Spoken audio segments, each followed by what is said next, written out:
Ito na nga po mga kababayan, dumalo po ngayong araw si Brigadier General Jean Pahardo, dati pong Colonel Jean Pahardo ng PNP. Pinabulaanan niya po ang sinasabing quota system ng nagdaang administrasyon ni Pangulong Rodrigo Duterte. Ito po ay kanyang pinasinungalingan sa harap po ni Akop. Pero ito pong si Akop, supalpal po. Dahil pinipilit po niya na mapaamin si Brigadier General Jean Pahardo na meron daw pong quota system nung panahon ng Duterte administration nung sinasagawa po ang kontradroga ng nagdaang administrasyon. Ito po ay pinasingalingan niya na ito daw po ay hindi totoo. Wala daw po itong katotohanan. Ito daw po ay haka-haka lamang. Pero ito pong si Akop ay hindi po siya makapaniwala dahil ang gusto po nila mangyari ay mai-connect po nila ito sa isasampa nila sa ICC. Ayun lang po ang totoong dalahilan doon mga kapatid. At ito nga po mga kapatid, sumalang din po, nagbigay din po ng pahayag si Richard Gomez at pinagtanggol pa rin po niya at sinugundahan niya po ang mga pahayag ni Jean Pahardo. Panoorin po natin ang video mga kapatid. Please answer my question, Madam. Mr. Chair, Your Honor, sir, I will be speaking in my capacity as during the time of the Duterte administration, the Bulag War, sir, I was the chief of police. I could say, in all honesty, sir, there was no quota given to us. Let's say, in a week, dapat meron kang arrest na 5 o mag-kill ka na. There was no written whatsoever, even verbal instruction to us to come up with a number of arrests in a week's time. However, probably, sir, some of the station who were really at the height of their career, sir, would like to impress their superiors and deliver some accomplishment. Probably, sir, the pressure is really there during that time to deliver accomplishment. But in all honesty, sir, yung quota, sir, there was no specific policy given to us, either written or verbal, sir. At least, the personal kong experience, sir, as during my time as COP and even my time during provincial director, sir. Ano ako? Pinipilit mo, di ba? Ano ako? For yourself when you were a chief of police. Now, may I know, doon sa implementation ng plan double barrel, the first aspect is o plan tukhang. Hindi ba kasama doon sa pagre-report ninyo, sa accomplishment report, yung mga nagiging chief of police or station commanders before, ay kailangan may matukhang kayo na number of houses? That is correct, sir.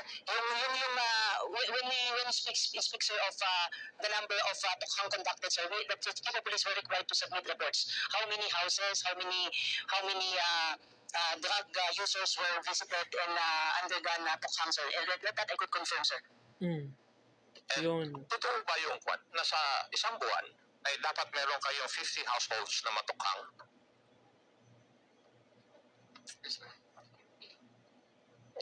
Sir, during my time, wala, sir, ganun, sir, na dapat. Depende po kasi yun, sir. Kasi, sir, yung magiging subject po, sir, ng House Visitation will depend on the number of drug personalities reported by the BADAC. So, hindi po talaga yung efforts na i-exert, sir, ng a particular station probably might differ doon sa ibang mas maraming drug personalities. So, sir, hindi po talagang specific numbers given to us po, sir. Okay. Granting without accepting your proposition or your statement, is it not also correct na yun po ay basehan ng pagpropromote po ninyo ng inyong mga tauhan? Like I said, Mr. Chair, earlier, sir, na nandun yung pressure definitely, sir, for the station commanders to deliver accomplishment. So probably, sir, that really triggers the intention to really deliver accomplishment in terms of arrest and probably of some... So indirectly, nagkakaroon po ng sa kaisipan ng inyong mga membro, nagkakaroon po ng kaisipan na dapat ma-reach ko yung quota. Kasi nagpapasikatan na sila, nagpaparamihan. Would that be correct? Possibly, sir. Possibly, sir. Possibly. Oo, possibly nga na. So, Honorable Barbers, that I think answers your two issues raised. Parang na ibang tono mo, Thank you ano. so much. Kasi hanggang Ako. 12:30 lang po talaga tayo. But, meron kasi nga po ako bakit tayo hanggang 12:30 lang daw. But yun sa iyo, nag-walk muna. Just like Mr. Chair to move that the next hearing we will invite Representative Pampao from Public Attorney's Office because basically this committee hearing,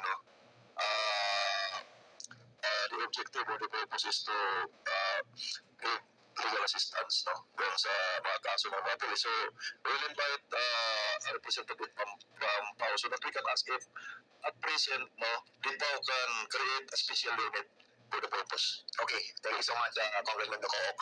We'll be inviting the PAO head, DBM, Mr. Chair. And also what? DBM, Mr. Chair. Ano yung DBM? DBM? Yeah. Para malaman natin kung okay. Oh yeah, okay, we'll be inviting also the DPM. I wanted to show you something before, kung wala na po iba, I'll be showing lang muna yung isang presentation. Kasi ito, survey to that was conducted by the policy studies. Actually, hindi ko na nakita itong data na ito. But initially, ang aking impression dito, Mr. Chair, there's a big possibility that during the time of 2008 and between 2008 and 2015, baka hindi Richard intensified Gomez, ang rates sa case ng mga drugs. Because in 2016, when the President Duterte sat, there was a strict order na magkaroon ng fight against drugs. So na-intensify yung laban sa drugs. Kaya maraming nare-report ng mga cases. Kaya tumaas ito. And that's the reason, if I remember right, Mr. Chair, I don't know if that was during the inaugural sona ni President Duterte or one of his press conference, sinabi niya na the reason na gusto niyang gawin itong fight against drugs is because the Philippines is already becoming a narco state. Tama. Or parang sinabi niya, we are already in a state of narcotics. Parang it is something to that effect.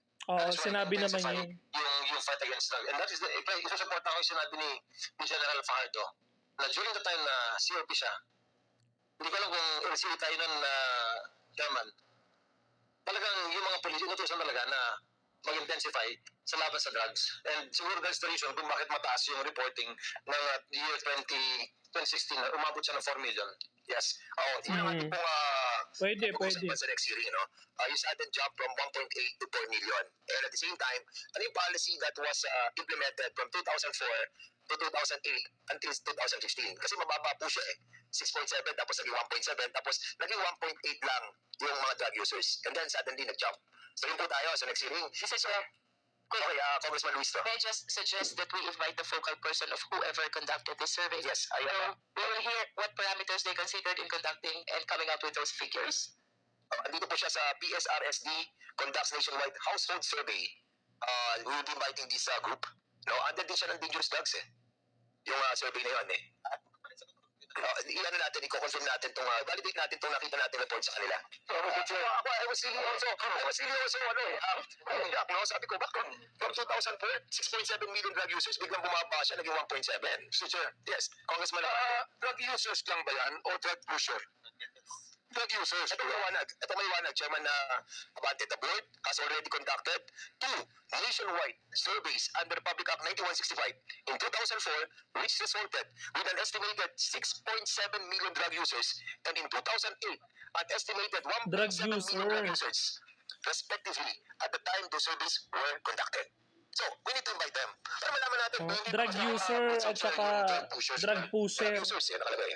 Pero user nakalagay. So, para ma-expound natin yung survey na ginawa nila, we'll be inviting them over and bring all those surveys they use para makita natin ano rin ang ginamit nilang parameters, why a sudden drop yung mga millions from 2004 to 2008 We need to get it out. Di ba yung Congressman ito?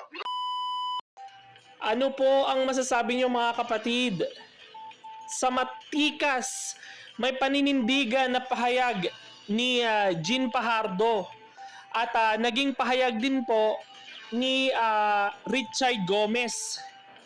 Dahil ang gusto po nilang mangyari dito ay pilit pong mailaglag ni AKOP ang nagdaang administrasyon na si Pangulong Rodrigo Duterte. Pero ano pong nangyari? Nasupalpal po si AKOP dahil ang gusto niya mangyari dito ay makuha niya ang simpatsya ni Jean Fajardo na mag-oo na lang po si Jean Fajardo sa kanyang mga sinasabi. Nag-iba po ang tono ni Akop. Pag si Akop, pansin po natin yan, no? Pagka sa mga dating administrasyon, kapag ang mga resource person nila ay sumusunod po sa kanilang mga kagustuhan, mga ganado po sila. Basta babanatan po ang dating administrasyon. Pero ngayon po, nakita po natin, nung wala po siyang makuha at wala siyang mapiga kay Jean Fajardo, binitawan niya kaagad ang mga katanungan. Diba? Ito yung makikita natin na dahil ito po ay gusto nilang pagkunek-konekta, pagdugtong-dugtungin, at may isa lang po nila at may magagamit na naman po nila ito sa ICC. Akop, itigil nyo na yan. Wala na kayong ginawa kundi puro paninira na lang. Sa nagdaang administrasyon, nandyan din si Richard Gomez. Nakita mo rin ang paninindigan ni Richard Gomez at tinayuan niya rin kung ano ang tayo ni Jean Fajardo rito, na pinabulanan niya na kasinungalingan po na meron pong quota system. Wala tayong quota system, hindi yan totoo. Hindi makapaniwala si Akop dahil ang gusto niyang mangyari si Jean Fajardo ay papanig po sa kanila. Pero yun nga, Akop, no? Ang masakit kasi na katotohanan, Akop, hindi po lahat ng taong dumadalo dyan sa inyo ay nabubusalan niyo po. Hindi po lahat ganon. Hindi po ngayon po, dahil po ngayon na-promote si Jean Fajardo sa Marcos administration, ay akala nyo, itong tao ay mabubusalan nyo. Nagkamali po kayo. Akop, Don Fernandez, Ace Barbers, Benny Abante, nasupalpal kayo dahil hindi nyo na naman matanggap ang naging sagot ni Jean Fajardo. Kayo po mga kapatid, ano po ang masasabi nyo sa mga naging pahayag po ni Jean Fajardo at ang matikas at matipuno nating si Richard Gomez, sa kanya pong mga naging tindig ngayon sa pagdinig po sa Kamara ng mga buhayan ng House of Representatives? I-comment nyo lang po sa ating comment section ang inyo pong mga komento at suggestion. Maraming salamat po.